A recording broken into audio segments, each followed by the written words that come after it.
तो hello welcome दोस्तों, कैसे हैं आप सब। उम्मीद करता हूं बहुत अच्छे होंगे। एक बार फिर से आप लोगों का एजुकेस्ट बाय मी चैनल में आपका बहुत बहुत स्वागत करते हैं। आज हम क्लास करने वाले हैं रीजनिंग का, जिसमें हमारा चैप्टर होगा ब्लड रिलेशन, रक्त संबंध।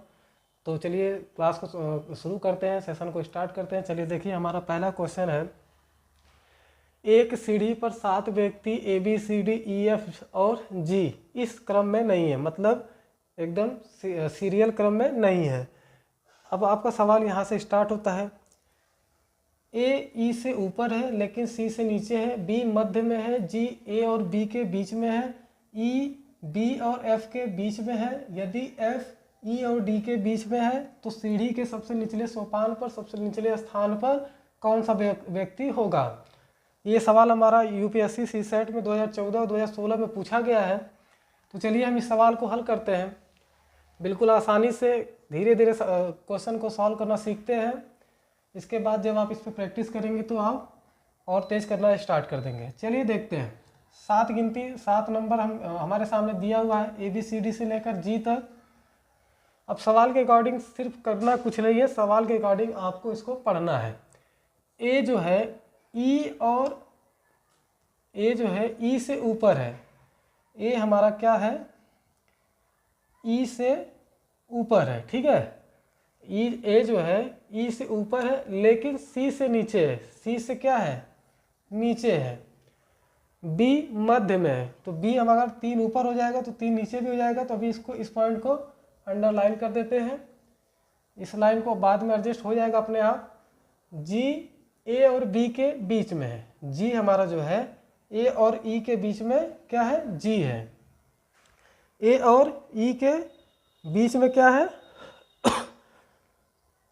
जी है। ई जो है बी और एफ के बीच में है। ई जो है बी और एफ के बीच में है, मतलब यहाँ पे हमारा छोटा सा बी हो जाएगा, नीचे एफ के बीच में है, ठीक है।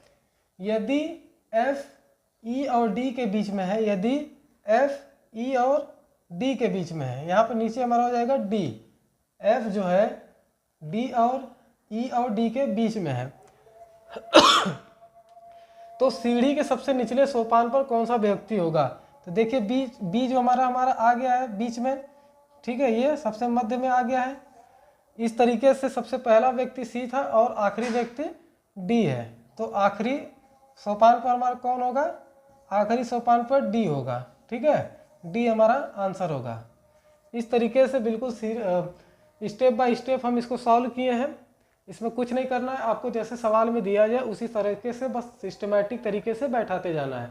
तो पहले व्यक्ति पर, पहले सीढ़ी पर हमारा सबसे ऊपर जो है ए हो जाएगा और सबसे नीचे डी हो जाएगा। चलिए अगला क्वेश्चन देखते हैं। आइए देखिए, दूसरा प्रश्न हमारा है, दिव्या और सतीश विवाहित जोड़ा है। सैम और अर्णव भाई हैं। सैम सतीश का भाई है, अर्णव की पुत्री दिव्या के पति से किस प्रकार संबंधित है, ठीक है। इसमें करना कुछ नहीं है, बस आपको स्टेप बाय स्टेप इसको पढ़ते जाना है और उसी तरह लिखते जाना है।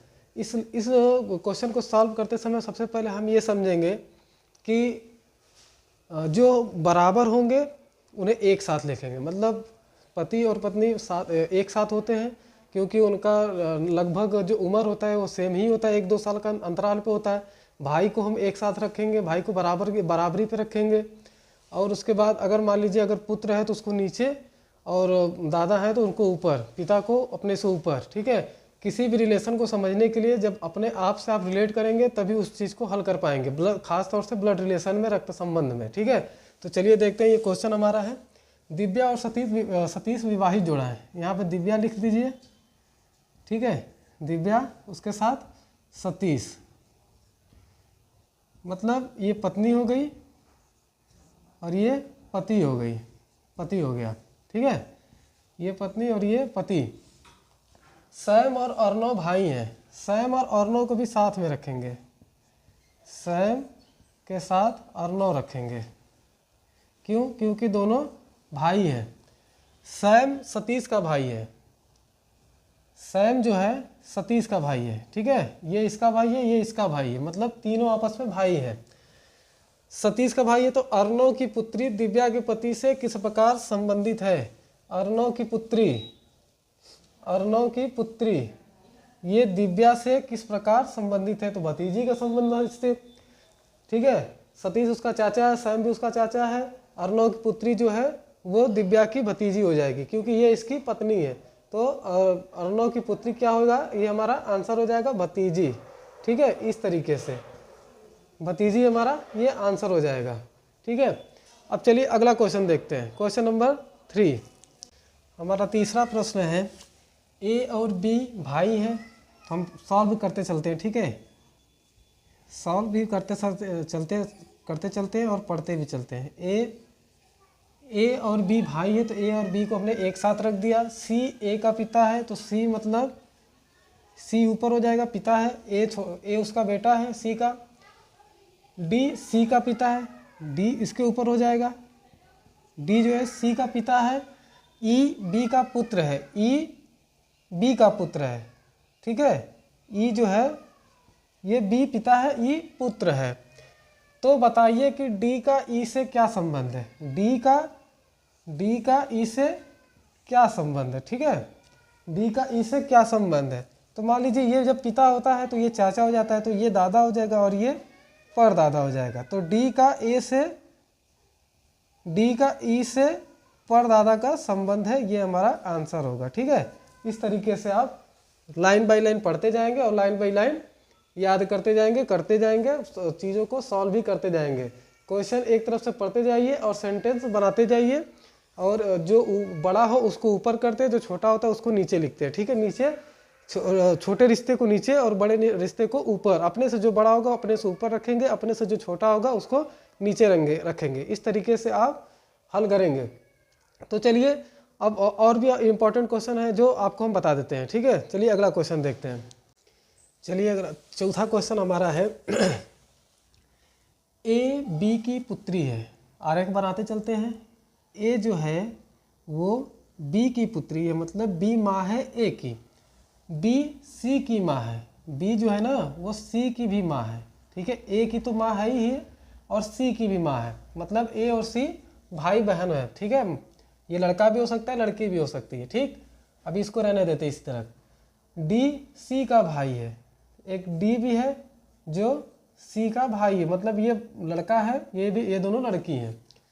बताइए कि डी का ए से क्या रिश्ता है? बहुत आसान क्वेश्चन है, यूपी पुलिस कांस्टेबल में पूछा गया ये सवाल। मतलब डी का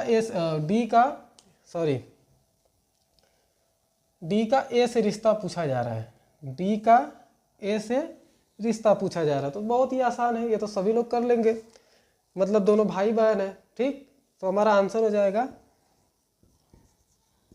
भाई या बहन, दोनों भाई और बहन का रिश्ता है। ऑप्शन जो भी सही रहेगा, एक ही रहेगा, चाहे भाई रहेगा चाहे बहन रहेगा।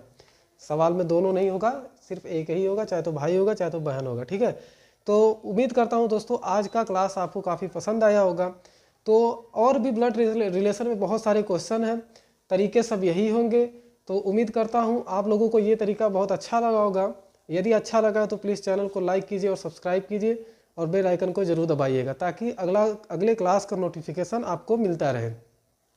तो अगले क्लास में हम आपसे फिर मिलेंगे, तब तक के लिए धन्यवाद।